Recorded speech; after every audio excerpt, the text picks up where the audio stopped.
Poor little Yorkie came into the clinic having a lot of trouble breathing. But you can see his tongue's pink, but you can hear that real roughness as that air has trouble passing the first part of his windpipe.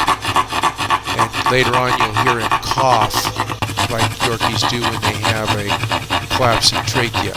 And I'll show you the x-ray. You can see in his eyes he's really worried. He can't move air, but he's moving enough oxygen to stay pink, so I knew I didn't have to put him in an oxygen cage. And that's the cough.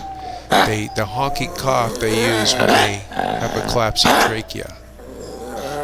So I gave him antibiotics and steroids and Lasix, which is a diuretic, and he feels better now. Well, that's the good part of my job.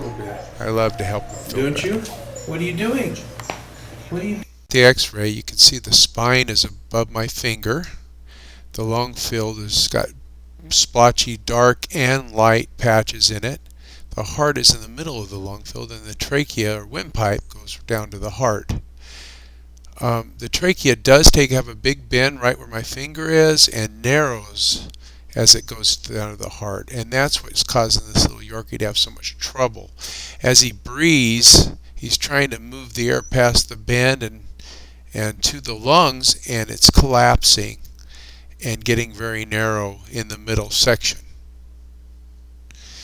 So as you can see up at the front, you can see where it starts wide, where he's trying to breathe, then it takes a bend, and then it narrows, and then it widens up as it goes into the lungs. So a dog might have an allergic reaction, have thickening, or it might have something pressing down in here to make that windpipe bend and also to make it narrowed as they breathe in and try to move air past that.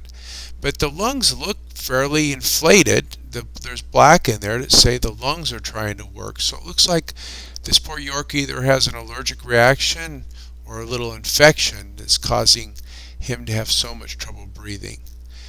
But the nice thing is after the medication, the antibiotics and the steroids, and some diuretic to make him pee out fluid and to help his lungs, he seemed to be much better the next day.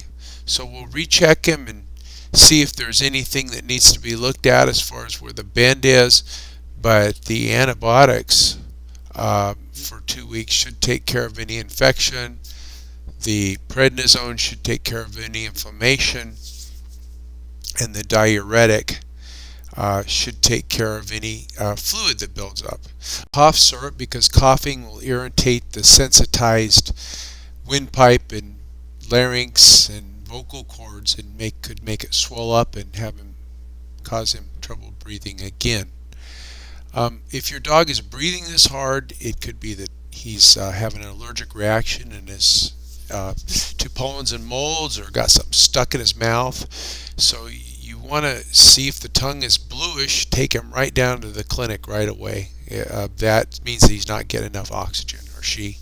If you have some, you can give them some antihistamines, will help if it's an allergic reaction. If you can take the temperature, sometimes dogs that breathe like this are overheated, 104 to 106 fever, and you want to douse them with water and pack them with ice because the overheating is causing them to breathe this hard. You can also check their mouth to make sure they don't have a bone or anything stuck between their teeth or in the back of their throat, or a ball.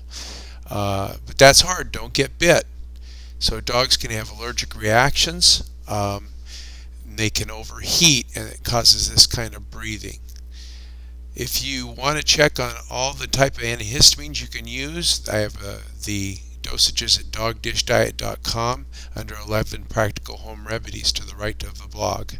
Anyway, I hope this helps for you to see some stuff, so if it ever happens to you, at least you have an idea what it might be. Collapsing trachea is more of a genetic plus an allergic inflammatory disease of toy breeds, especially Yorkies and little miniature poodles. So I hope you're enjoying the start of summer. Have a great day.